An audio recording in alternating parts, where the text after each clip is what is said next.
Welcome to the Breaking the Silence podcast. I am your host, Arthur, Nick, and Nicole. Here I believe in winning together and creating a safe, supportive space for people to share their stories and start their healing journey. My passion is to help people confront hidden battles, embrace their truths, and take steps towards a more fulfilling life. Every episode is designed to break the silence on topics that often go unspoken, leading to conversations that uplift, inspire, and transform. Join me as we break the barriers and find strength through shared experiences, one story at a time.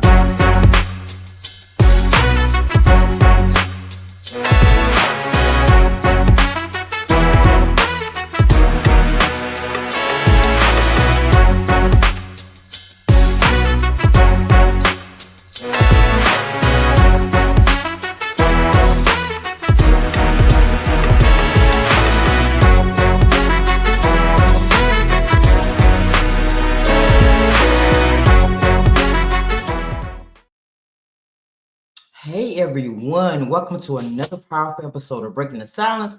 I am your host, Arthur, Nick, and Nicole, and this is the platform where the light shines on incredible people who are doing great things and they're making a difference in the world.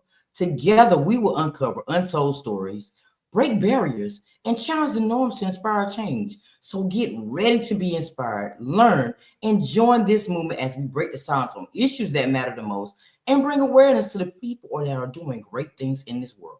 So let's dive into today's episode. Man, today's guest has a resume that will take you out your elements. I'm telling you. Miss Nicole Gregory is an actress. She is a motivational speaker. She is a media personality. She's an entrepreneur. She is known for her powerful role in the decision. Now, beyond all of these amazing things, she creates wigs, y'all, for cancer and alopecia patients. Isn't that awesome?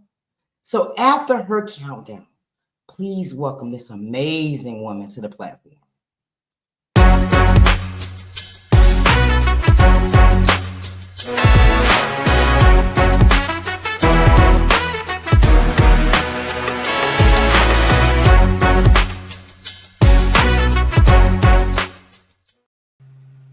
How you doing?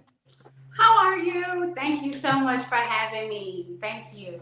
Thank you. Thank you for being a part of my platform. I'm so excited to find out how do you wear all these hats and be so amazing at the same time. So tell everybody a little bit about yourself that I haven't already told them. Well, you told pretty much everything. I'm Nicole Gregory. I'll give you the meaning of my name. I mixed my first name and my dad's first name together because the product of who I am is definitely of the seed that he planted. So my dad and I were very close. And so I have a unique ability to be able to mix my Nicole side, which is my feminine side, with my Gregory side, which is my very masculine side, and how I handle business. And I bring that unique ability to mix femininity and masculinity in one character to bring different roles to the screen, film, and theater. So that's how I would describe myself, which is why I'm able to wear many hats, because even in my name, I'm two different people. I was getting ready to ask you that because I was like, wait a minute now. I see Nicole Stewart and I see Nicole Gregory. Now I said, now either she's using a married name or a maiden name, but we're gonna find out when she come up here. So that makes sense. My legal name is Nicole Stewart, which of course is still my dad's name, but I figure it would be a little bit more unique if I took his first name instead of just regular old Nicole Stewart. Not that I'm regular, it's just, sounds a little bit better. Nicole Gregory sounds a little bit, you can remember that better. I like it. So tell me, how did you and the big screen meet? Say again? You and the big screen meet. How did you end up on the movie The Decision? You know what? So the picture actually that you see that you posted of me is actually how I got there. That's just crazy and ironic. So that picture was taken for one of the best makeup artists that I would have to say in the game. I took that picture for her. She needed a makeup model. And so when she placed it on her page, some kind of way, it was floated around. You never know where your pictures are going to end up. It floated around, and the producer, writer, director, as well as my co-star, Tron reached out and was like, "Hey, have you ever acted?" And I was like, "No, I haven't." So actually, that was my first film ever, and I just so happened to be a feature film in it. So God is amazing. So they reached out and read the lines, and there we go. Wow. Now that film has been described as one of the most powerful and authentic films. Can you share, what aspects of your character resonated your personality? Well, because I was in the situation, without giving too much away, Brooke was a character that I had played before in my real life. So it wasn't hard to play an innocent, in love woman that felt betrayed. You know what I mean? So we've all been there. So it was easy to tap into something that you had dealt with and recovered from. So, there were some moments where you saw, you know, me and how I would have reacted, So it was easy to bring that depth to the character because after studying her and learning her, she had pieces of me in there too. Wow. You know what? It's always great to tap into yourself. So being the fact you said that was your first movie, how difficult was that for you to, say, I'm gonna get on the screen, I'm gonna act. 'Cause, they do take one, take two, take three, it's your first time. So what challenges did you have, acting for the first time?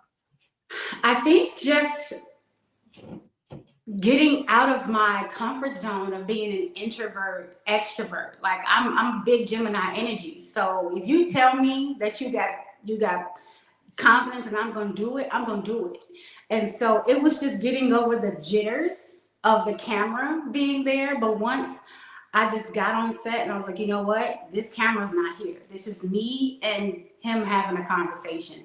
So that was the initial challenge, was just getting over my own fear of coming across camera authentic and believable. And I'm a woman child, so I want to make sure I look good too. Man, that's a true definition of, what's for you is for you. Period. It's for you. It had your name all over it. For real. Yeah. Yeah. So it's catapulted a lot because I had no idea that just that those parts that was in was gonna, like, people were gonna love so much. And I think it's because if you know me, a lot of how she acts is me.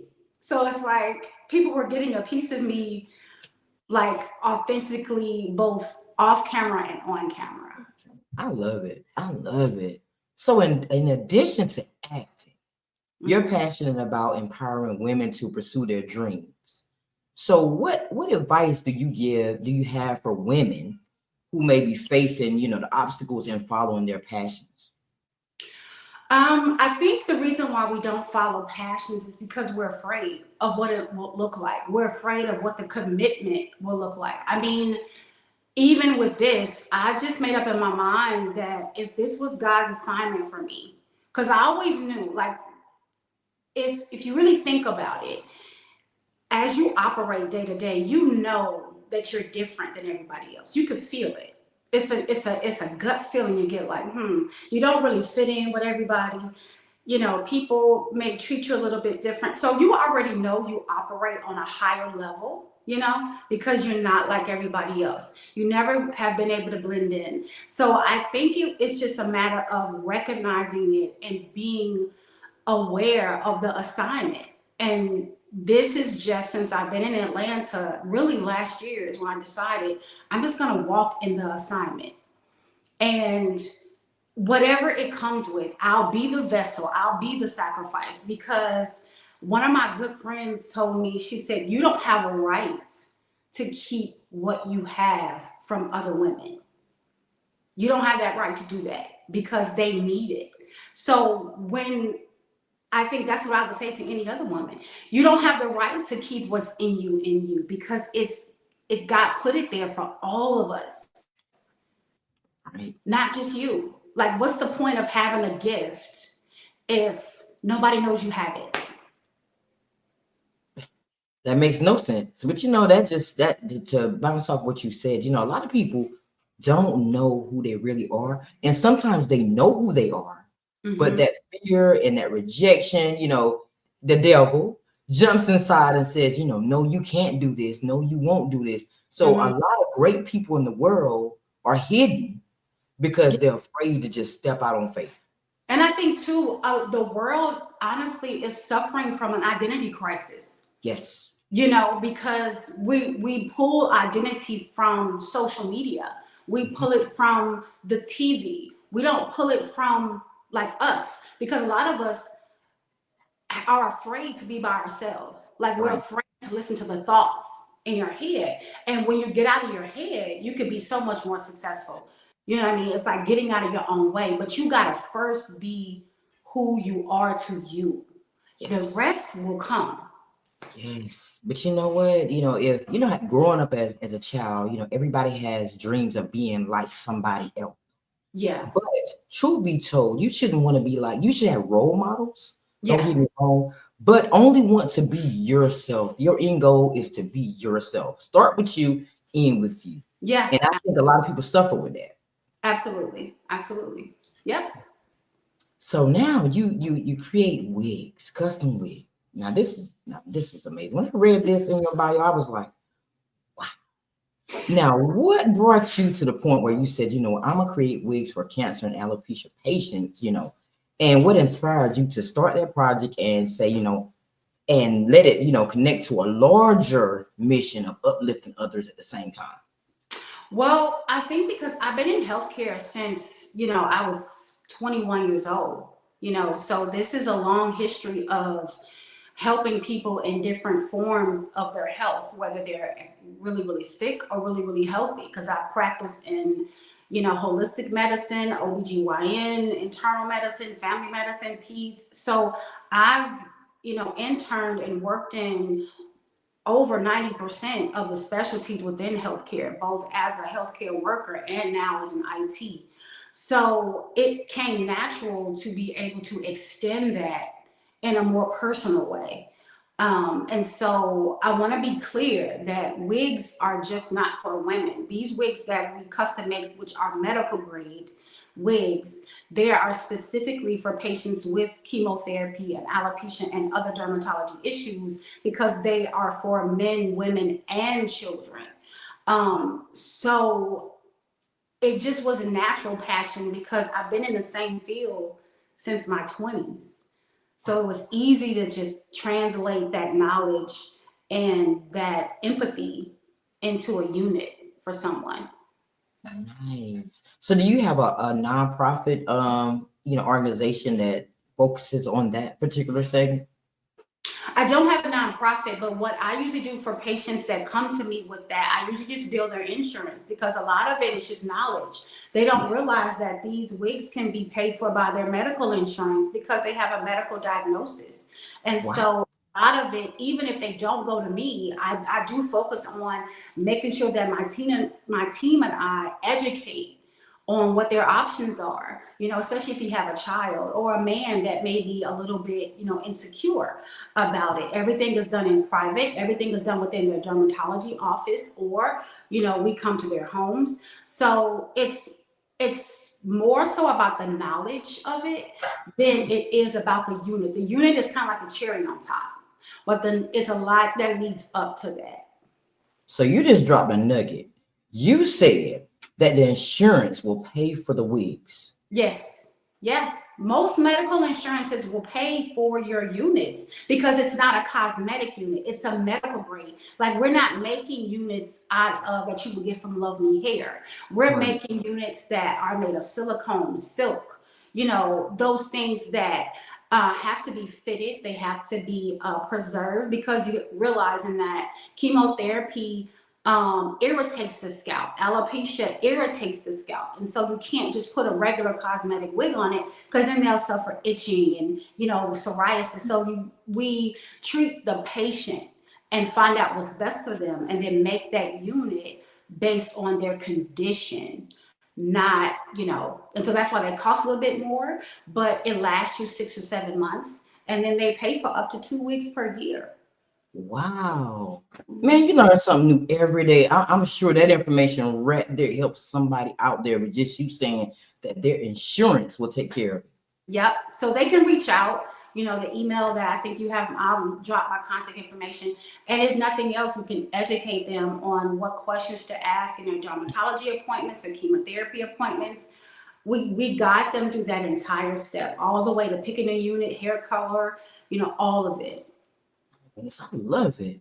So, as someone, we talked about this in the beginning, as someone that wears so many hats, actress, speaker, entrepreneur, how do you find time to balance life in general?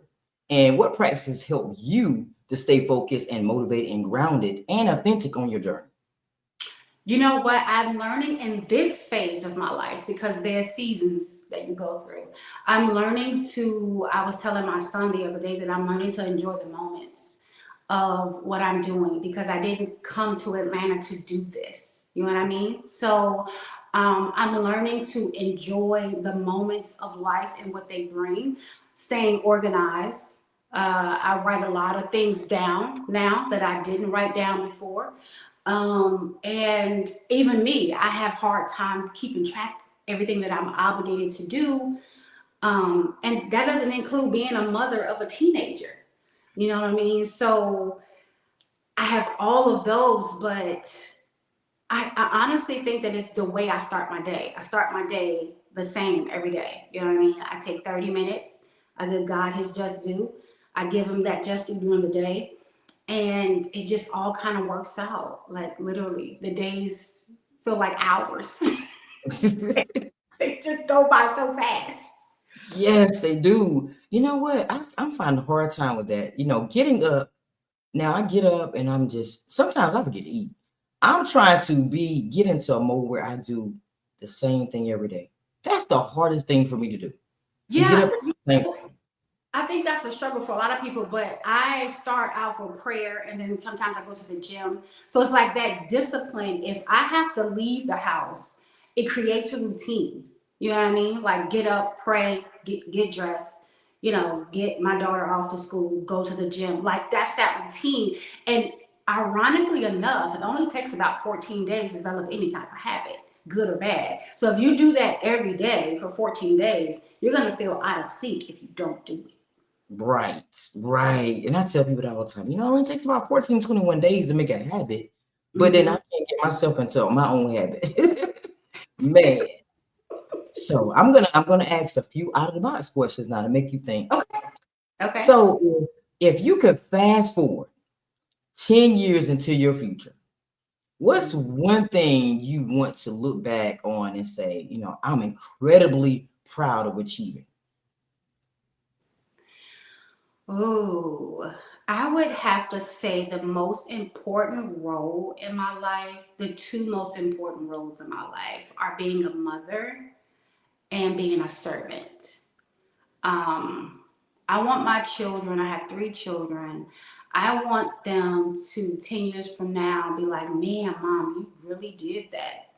Like my my daughters are literally the carbon copy of my face, my mannerisms, like all of that. They are definitely the apex and the top of my heart, but my son has the best description. He makes it clear that, mom, it's okay for you to relax because you gave us the blueprint. Like when Mm, he said that to me, it just did something. Cause it's like, dang, out of all the mistakes, out of all the tears, out of all the uncertainty, the insecurity, the not knowing some days, not having enough to even buy diapers sometimes, like living in my car sometimes, like he still says, you gave me the blueprint, I'm gonna be okay. And we're not even 10 years from now. So that did something to me. You know what I mean? Because that means they really were watching. They listened and they really watched how I live my life. The second biggest, well, the first biggest thing is being a servant, because every day I ask God to give me the wisdom and the what I say, the Proverbs way of navigating my life. So in 10 years, if I can be at a higher level, wherever he says that is, and if he decides that it's time for me to go be with him or not, that my life is a reflection of the work that he has put in me, not that I have put in it, if that makes sense. Yes. Wow. You said the Proverbs way. I love that. I love the way you put that. Favorite. Like that book is my favorite. It's because it's all about discernment. It's all about wisdom. It's all about educating. It's all about optimism.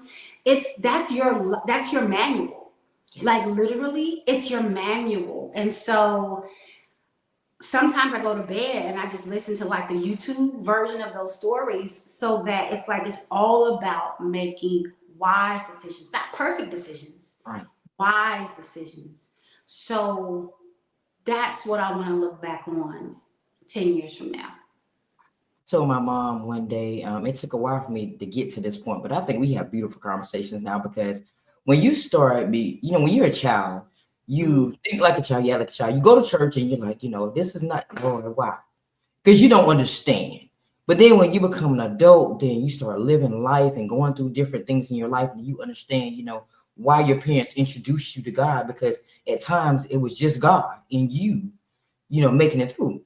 So I mentioned to her a couple of days or so ago, and I was like, Mom, because she sends me the daily bread, and I Mhm. read the daily bread every day. Now that might be a routine because I do that every day. But I said, Mom, I said, you know what? I was thinking about. I said, I know, I should have been knew this. I said, but you can go to the Bible and it can tell you how to live your life on all different levels of things that you're going through. I said, it's literally a manual for life. If you're It is. unhappy, It is. It is. It's the only way to do it. Like even my 14-year-old, I'll tell her, she like, Mom, I don't know what to do. I'm feeling this. I'm like, you got a nice closet. If you need a closet, you can borrow mine. But sometimes you need to go in there and ask God to kind of, you know, maybe you need to have a conversation. And I think the biggest mistake is that sometimes parents teach their children that they have to pray a certain way. right? Sometimes it's just, I don't know what to do. That's it. Or sometimes it's just help me. You know what I Help. mean? Like sometimes, and so I think it's learning that the authentic relationship that you have with God, you don't need words sometimes. Sometimes you're just waiting for you to say, hands up, I don't know what to do. You know what I mean? Because you're not in control anyway. So the Yes, minute you realize you're not in control, he steps right in. exactly. But I tell my kids, and it's funny that you said that. I tell my kids, you know what? You don't have to be formal to pray and talk to God. I said, I'll be like, listen. I'm here now. I need you. I talk to him like he's somebody around here that I'm talking to right in front of me, like he's Yeah, my homeboy. I said, my homeboy, that's my homeboy right there. I said, hey, I need you. You already know what happened. So yeah, tell me how to fix it. yeah, And when yeah. I put it that way, it's easier for them to go to God and ask God for things, because now they know they don't have to be formal. They don't have to sit down and say, these formal prayers when they talk to him. They can just talk to him like they're talking to me. Mhm. Yeah. It's about just a relationship. That's it. Everything has to be put in a relationship status, because like I said, you have multiple relationships. There's Yes. more relationships than romantic ones. You've got mother and daughter, father and son, mother and son, friend to friend, husband to wife, group to group, actors to act. You know what I mean? It's so many different cultivating relationships you have to make, but if you don't know how to maintain them, then it's no point of having them. No point. No point. And people don't understand that you do have to maintain those relationships. You do have to. I'm a big stickler on 24 hours. I talk about that a lot, and people look at me like I'm, tripping sometimes. They're like, what you Mhm. mean? I said, if I go 24 hours without talking to people that I love, that's a problem for me, because tomorrow is never guaranteed. I said, but not even just tomorrow. The next minute, the next second is not Yeah, guaranteed. yeah, And yeah. I don't want to have those regrets of, not talking to somebody I love. and the next day coming and going. Yeah. So we have to be really, really careful with our 24 hours because we really don't know. Agreed. Agreed. So I think that's amazing that your children think of you as the blueprint. And my mom always said, you never tell your children what you go through. She don't tell your children what you go through, but the fact that they know that you are the I blueprint. I was taken aback. So yeah. I love it. I love it. So if you could travel back into time to witness one single moment in history, or either travel in the future. Well, we did the future already, so let's say history. But not to change anything now, but just to be in the moment. What moment would you choose and why? I would travel back to when my parents met. Nice. I would want to see it because it's been described as electric. And I would listen to how my father would describe my mother. So I would love to be in his grocery store when she walked in. You know what I mean? Because the things that he said about her, uh, and for him, as I grew up and I grew into my look, and like he would always say, especially when I have a full face of makeup on, he would just say, "You and your mama, you and your mama." So I would love to see what it was like for him and her when they met for the first time. You That's know, he describes it, one way, she describes it another way. So it would be nice to kind of just look and be in their head of what they really thought, you know. You know what I'm right. saying? Like, I just would love to hear like my dad's inner thoughts in that moment and what he was thinking and how he was looking and what went through his mind. And because one thing he did say when she walked in, my dad owned a grocery store. I grew up in Chicago. He owned a grocery store in the middle of Cabrini Green projects. Anybody that doesn't know about Chicago know what Cabrini Green is. Was one of the largest projects in Chicago. And he said she walked into his grocery store with a afro, and I have a picture of what she was wearing, an afro, blonde afro, with the half black, half white, dressed on, with the boots to match because sis was going out. Okay, she's about to Right go out. now. So she was looking cute, but she needed to come get some gum. And she walked into my dad's grocery store. And he said when she walked in, he said he had never seen a woman look like that ever in his life. He's like, I've never seen a woman look that beautiful in my life. I just had to. I had to say something to her.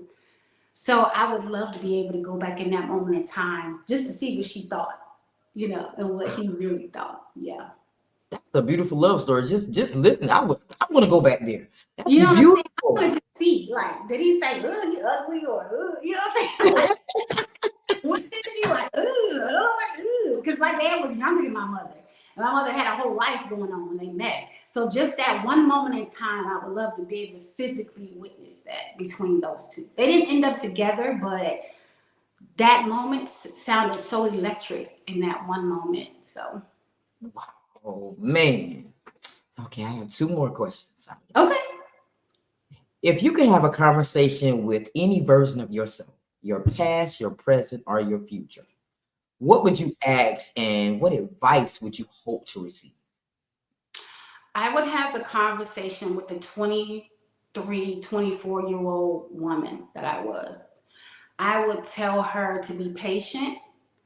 I would I was very resilient, but I would tell her to be wiser, to not move so fast, to be definitely be more patient, and to know that you were right. You are great. You can do it. You will overcome it. Not to doubt what you felt all that time, because what you felt, it's manifesting. It just took a little time. Mhm. But And you are, because I was a mom at that age, mm, I was a mother. So, like, I knew I was a good mother, but I doubted that my daughter thought I was a good mother. But watching her live her life at 29, I was a good mom. So it's like, don't doubt it. You got it. You were right. You got it. But you know what? I think everything that we go through is just a part of the journey, not the destination. Yeah, And it's sometimes we don't want to go through these things, but it's necessary. Everything that we go through is necessary, the good, the bad, because if we didn't go through anything, we wouldn't know how to challenge the things that we do go yeah, and I think in your 20s you haven't figured you out yet. You through. don't, Right. because you don't know. You're still really young and you're really unsure. And it was like I had a whole career in my 20s. I was already in nursing. I was already, had a steady income. And so I wouldn't doubt myself like I did back then. I wouldn't doubt my fineness. I wouldn't doubt my greatness. I wouldn't doubt my intellect. Um, so yeah, that's what I would tell her. You were right. You was all that and then some. You was right. And a bag of chips. You was, and you was cute. You was. I'm done. So if you had this is our final question. Lord, this has been a good Yes. conversation. If you had to pick one word to describe your journey so far, what would it be, and how does that word reflect your growth as both an artist, both an advocate, all of that, artist, actress, and all the roles that you play? Ooh, epic. Mm, I would say epic. And I say epic because epic means what was great, what is great, and what's going to be great. Because it was just, and it's been amazing. Like when I look back on it, being able to be blessed to do what I love to do every day in healthcare, I still do it every day. Then to be able to have the epic, momentous grace of not only my first film, but to be featured in the film. mm, And then to be connected with people in that industry that just are genuinely good people. And then to be in these moments where people want to talk to me and they want to hear what and who I'm about. It's been epic. Literally, that's the only way I can describe it. It's been an epic journey thus far. And so the epic moments, I don't think I've even reached them yet. mm. So that's how I would describe it because epic is so layered. It's so it's infinity. So I know the cool thing is about my grandchildren will be able to turn on YouTube and see me when I'm not here anymore. They'll be able to listen to these interviews that I save and hear my voice and hear my message and get a piece of me outside of my own children dropping nuggets that I gave them. So it's like I'm literally the best part about this journey is that we have the IT part of it where we can literally freeze the pictures and freeze the videos in time and they'll always have us, you Yes. know, live talking, moving, breathing, moving, learning, growing. So to be able to say that one day, 10 years from now, when they're talking about me, my grandson Nova will be able to say, "Ooh, my grandma was in a couple movies. She was in a play. Let me show you." Like that's crazy to me. That they could go and pull up my posters and see that's my grandmother. Mind blowing. That's crazy to me. That's crazy to me that my grandson's grandchildren that they'll forever be able to go and find me. They don't have Yes. to look through a photo album. They could go, my grandma was in a movie. My grandma was in that. She did this interview. She modeled over here. She was in New York. That like Amazing. crazy. I never thought about it that way, but you know what? That's amazing. Yeah, I'm excited because it's like, dang, I'll literally live forever. Forever.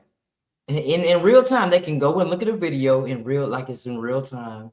And see me and hear me because of this. I'll save this and send it. They'll be able to go back and listen to me to Mhm. hear what I sounded like and would have never met me. Right. Wow, man.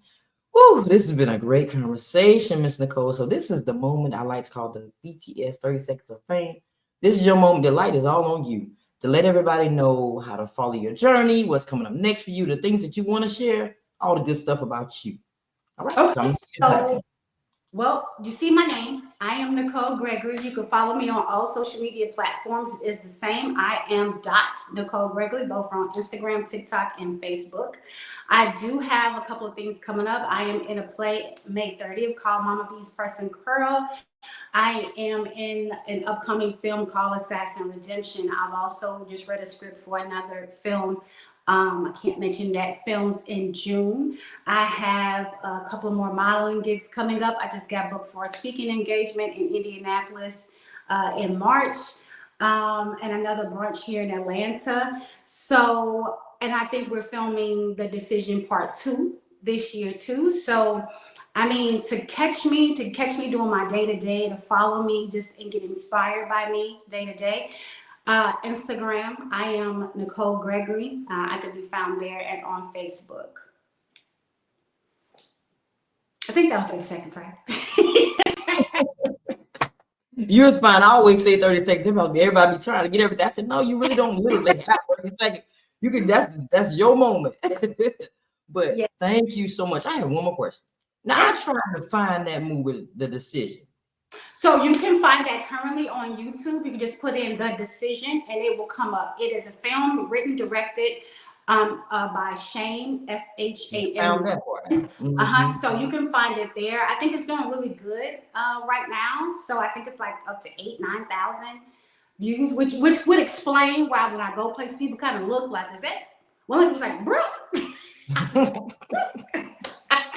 So yeah, they can find it there, and I'm praying that we're able to film part 2 this summer. Frost. Nice. Well, thank you so much for allowing me some time to sit down and talk to you in your busy schedule. I wish you nothing but success. Continue to be the blueprint. Ain't that it? Hashtag blueprint. Hashtag blueprint. Continue to be the blueprint for your children and your grandchildren. You're doing amazing. They're proud of you. And the ones that haven't even came yet, they're proud of you. Thank you so much. Thank you for this time and opportunity. It was great talking to you. Please, let's catch up when all these projects are done. Maybe we do this again. Yes. I enjoyed this. Thank you so much. Thank you. Thank you. And thank you to everybody else that's out there watching this amazing episode, man. Listen, y'all know she's amazing. She dropped all those nuggets in this episode like that blew my mind. So y'all make sure y'all follow her journey.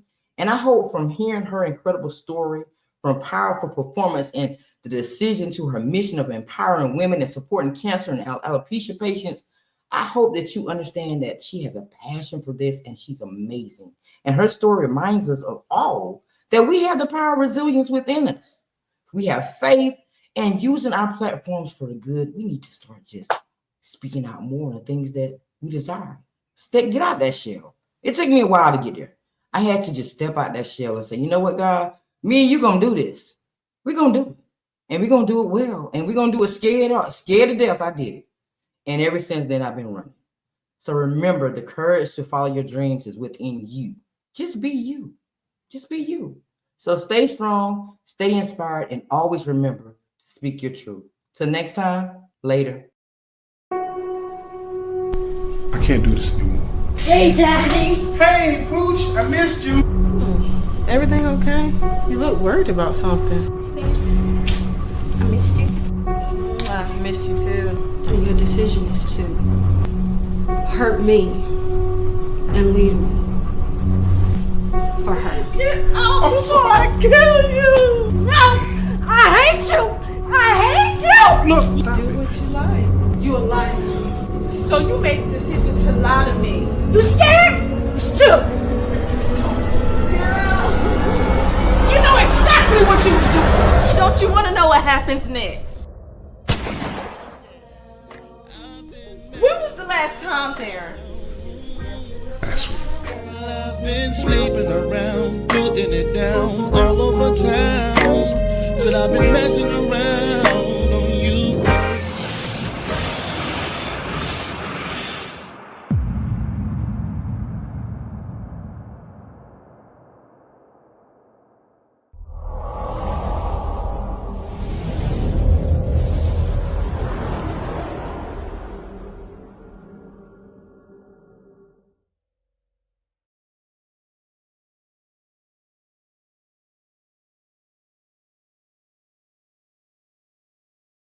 Thanks for watching another episode of Breaking the Silence. I hope you have enjoyed this episode. Please like, share, and subscribe. See you next time.